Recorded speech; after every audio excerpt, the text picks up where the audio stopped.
Hi Pisces, this is Jav. Welcome po sa ating channel. At ito ang inyong Daily Gabay Tarot reading. Kung naka-resonate kayo, comment down. Kung hindi kayo naka-resonate, ibigay niyo po sa iba kasi general reading po ito. This is for you, Pisces.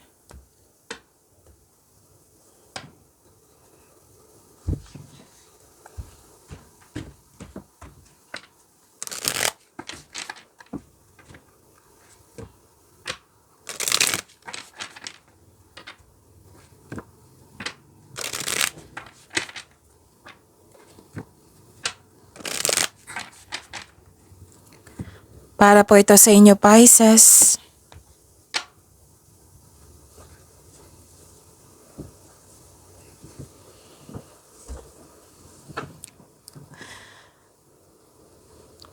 Maraming salamat po sa inyong patuloy na suporta at maraming salamat din po sa mga hindi nag-skip ng ads.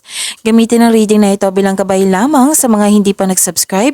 Subscribe na po kayo at click bell notification para malaman nyo na may bago tayong video. Para sa mga gustong magpa-reading, comment po kayo ng personal reading. Again, comment kayo ng personal reading and check my reply sa comment section.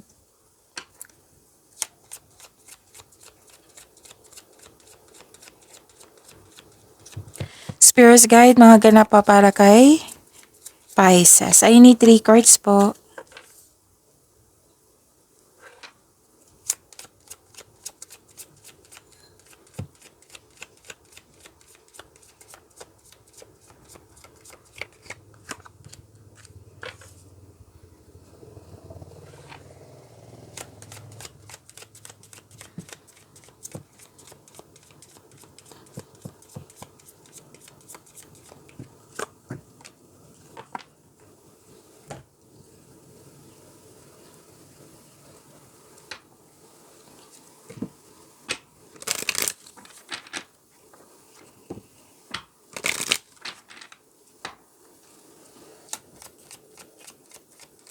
Spirits, Guide, Angels, Archangels, Guardian Angels. Message po para kay Pisces. I need 2 cards po.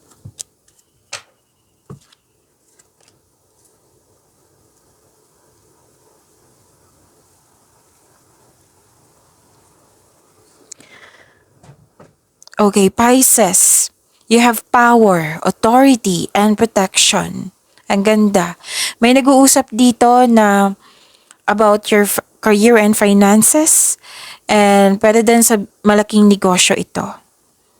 At may malaking influence sa isang mother figure. Oo. Tapos may new beginning, pwedeng kakasimula sa trabaho, kakasimula sa project, sa relasyon, sa connection sa isang tao. Basta may pagbabago dito, may new beginning po. At may concern kayo sa immature na tao at may humihingi ng atensyon sa iyo na isang bata, pwedeng inner child niyo po ito. At may nakita rin ako ditong na hired kahit walang experience. Love is blooming. Love is blooming. Nakita ko dito you love yourself more. Nagkaroon ng self-care. Romance, attraction, and affection. Nakikita ko rin dito. Oh, wow. 888. Prosperity awaits. Financial abundance is coming your way, Pisces. Be open to receive it with gratitude. Wow, ang ganda. Claim nyo po ha. Pisces. And 1212, love and unity. Love and unity are surrounding you. Oo. Share your love with others and it will be returned to you.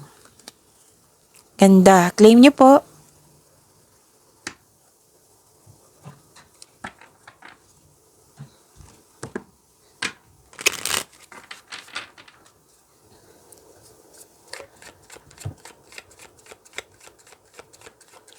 Message po sa career and money ni Pisces.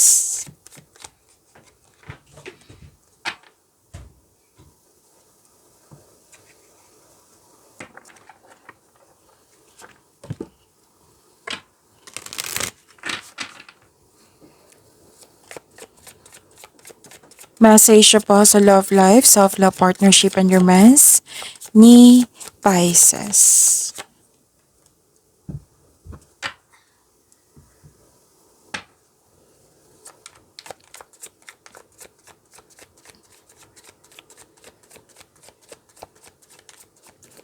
energy po ni Pisces.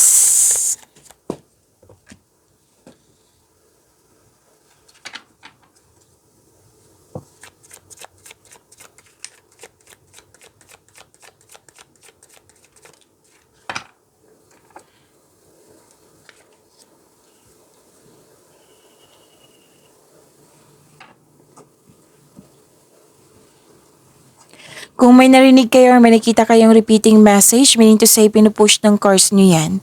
Like for example, nanood kayo ngayon ng ating video reading, Pisces, no, May 22 at May 23. At may napansin kayo na repeating message. Yan po yung pinupush ng cards nyo na kailangan yung bigyan ng atensyon, solusyon, at aksyon kung maaari po. So ano yung energy ni Pisces? Wow, this is blessings. Maraming bagong ideas and nagkaroon ng clarity. And this is new beginning also na nag-clarify siya dito sa oracle cards nyo. So mga bago dito, this is oracle and tarot cards. So this is new beginning also. Nagkaroon ng determination. Marami kang ideas na bibigyan mo siya ng agarang aksyon para magkaroon ng maagang resulta. Oo, may magaganap din na importanteng pag-uusap po or confrontation sa isang tao. At ang advice ng card niyo po dito, trust the intuition na maggagabay sa iyo patungo sa mga susunod na hakbang ng pagkilos. So, ang ilan sa inyo napansin din, or yung mga tao napansin nila na maganda na ang iyong communication skills, nag-improve na ito.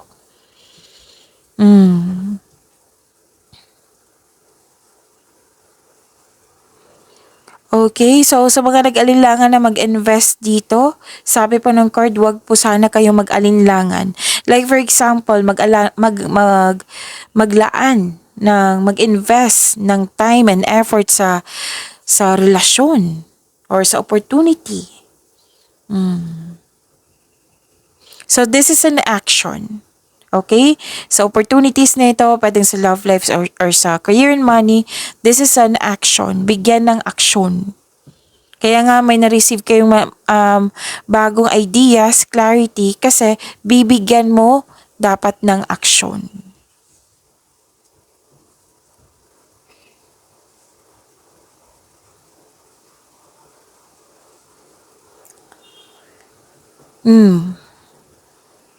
Okay. May natanggap po daw kayo na opportunity pero hindi mo tinanggap dahil sa meron kang dahilan. Pero then may delay sa hinihintay mo na kailangan mo ng habaan ng pasensya at intindihin kasi it might be this is a process. Pero then may pinupush ka na situation dyan na hindi pa dapat kasi hindi pa right time. Pero then kasi may new beginning, di ba? Oo. Pero then na uncomfortable ka sa changes. Remember, this is only temporary. So, take in action, di ba? Sabi ng card nyo dito, move forward. You have strength in new beginnings po. The cycle restarts.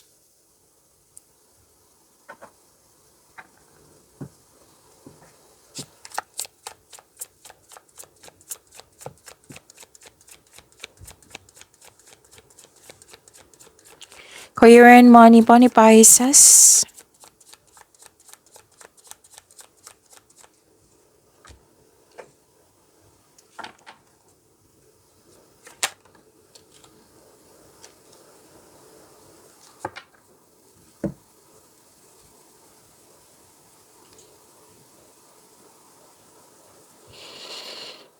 Wow. Naalala nyo to, prosperity awaits 888. Financial abundance is coming your way. Oo, be open to receive it with gratitude. This is long-term abundance to clarify. So claim nyo ha, long-term abundance. At nagkaroon ng steady progress. Sa mga nag-invest po, any kind, pwedeng investment, literal na investment, pwede na nagbuhos ka ng time and effort sa mga ginagawa mo. Na mukhang naiinip ka dito, na mukhang nagkaroon ng mabagal na resulta. Kailangan nyo po ng mahabang pasensya. Kasi ang sabi ng card dito, magbubunga ito ng masaganang resulta kung hayaan mo lang itong magbunga. And another card na nagsabi dito, continue to take steady action. O, action na naman. Move forward ha. Action. Pinipilit talaga ng cards nyo. Push. Pinupush talaga ng cards nyo. Sa gawin nyo po kung pwede po. Continue to take steady action on your goals while remaining patient. Pasensya na naman dito, di ba? Kailangan ng mahabang pasensya. Oo. Continue to take steady action on your goals while remaining patient and realistic about your expectations. Kung ikaw ay naghahanap ng trabaho or nag-iisip ng bagong karera, may perfect time po niyan. May perpektong pagkakataon. Mag-build po to kayo ng konkretong plano para maiwasan yung pagka-burnout. Let's say, marami kayong natanggap na project, mga ginagawa, nagagawin nyo. So, gawa kayo ng time management. Mag-build kayo ng konkretong plano para maiwasan itong pagka-burnout. At ang iyong routine ay magiging tagumpay. So, claim nyo ha, long-term abundance and steady progress.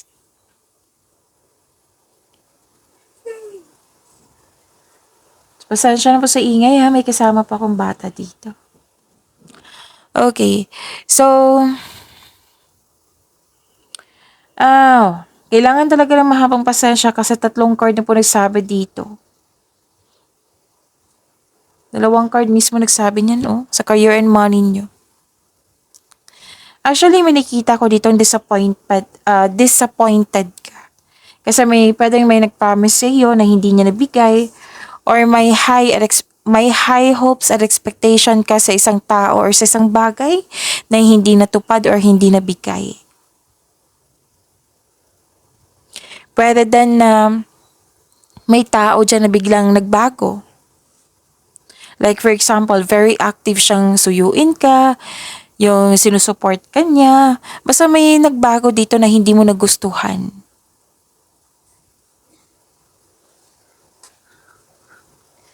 Pwede din na pwede din naghingi ka ng tulong, pero tinanggihan ka, hindi siya handang magbigay ng tulong. Baka kailangan din niya ng tulong. Or it might be attitude ng taong ito na hindi mahilig magbigay ng tulong.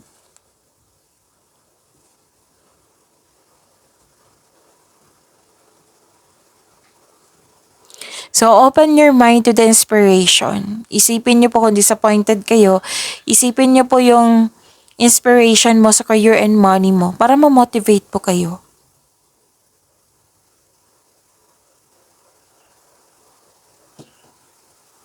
So, what's the message for your career and money? Wow! Tingnan nyo, winning! Sooner or later, luck comes to everyone. Wow! Swerte. Swerte mo. Don't spend everything at once. Oo. Yung biyayang natanggap nyo po, wag kayong mag-overspend. Hindi naman ibig sabihin na hindi magkasta kasi may mga kailangan tayo, diba? So, meaning to say, wag kayong mag-overspend. Okay? Kumbaga, save. Mag-savings. So, this is winning ha. Sooner or later, luck comes to everyone. Ang swerte mo. Sa career and money niyo po ito. Ang ganda.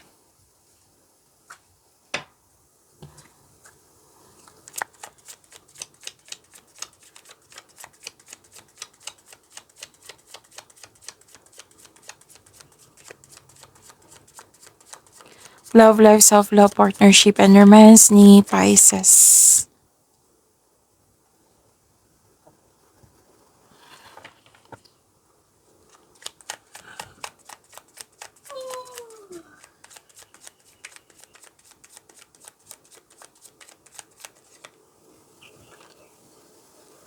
By the way, bago ko makalimutan Pisces, sa mga interesado po sa love reading,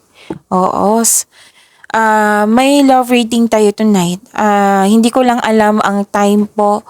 Pero I think this is ma-upload siya mga 8 p.m. to 12 midnight tonight. So this is love reading.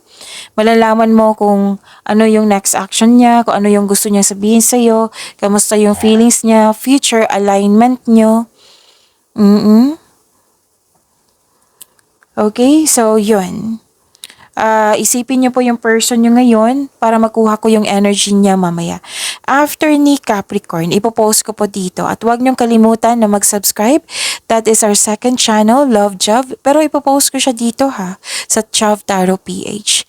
Oo, sa baba ng video may subscribe button dyan.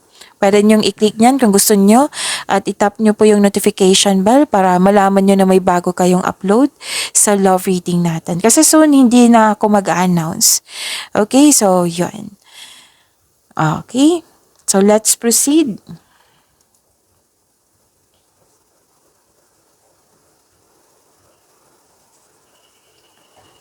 So this is overcoming obstacles. Whether single ka man, may relasyon or buhay mag-asawa to. This is ending with new beginning.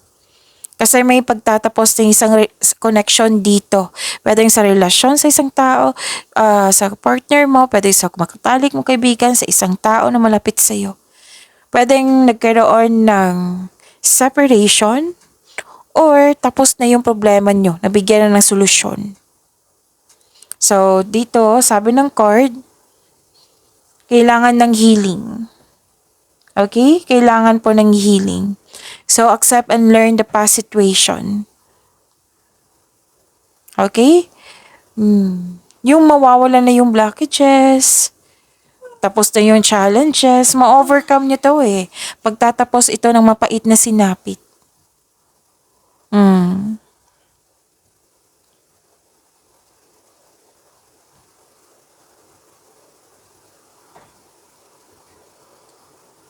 Okay. So, di ba may ending? Ending with new beginning?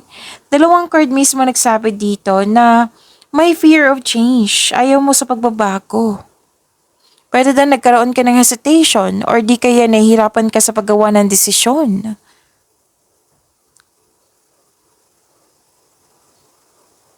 Pwede din na ayaw mo mag-move forward. Oo, pero tapos na tong challenges na ito eh. Kitang-kita ko dito, tapos na. Pwede din na ayaw mo mag-level up, hindi pa handang mag-level up. Ayaw pang pumasok sa relasyon, ayaw pang mag-level up sa relasyon. Pwedeng concern to sa'yo or concern mo sa isang tao.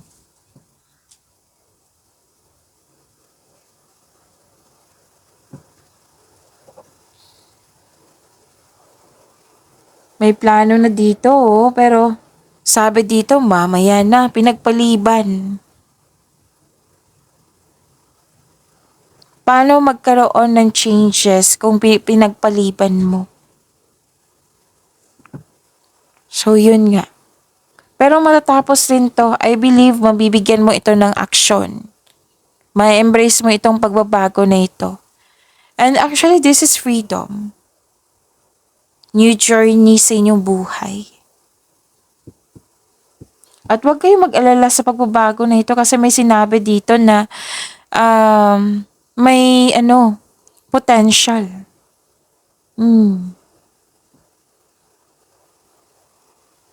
So what's the message for you? Charisma. Love flows to you. You radiate charisma and charm. So this is about love also. Love and unity. 1212. Love and unity are surrounding you. Share your love with others and it will be returned to you. So huwag kayong matakot or mag-alinlangan sa changes na ito. Kasi may nakita kong potential po. Kung may tampuhan, pag-usapan niyo po. Lalo na sa mga single dito, you should take a chance on love. Huwag kayong matakot ma-in love ulit. Kumbaga, spread your wings and fly. Kasi part ito ng personal and spiritual evolution nyo. Magtiwala. Pag-imanin niyo po yung blessings na binigay sa inyo, Pisces. See you po tonight, 8 p.m. to 12 midnight ba? Oo, or tomorrow. So, yun, maraming salamat po, Pisces.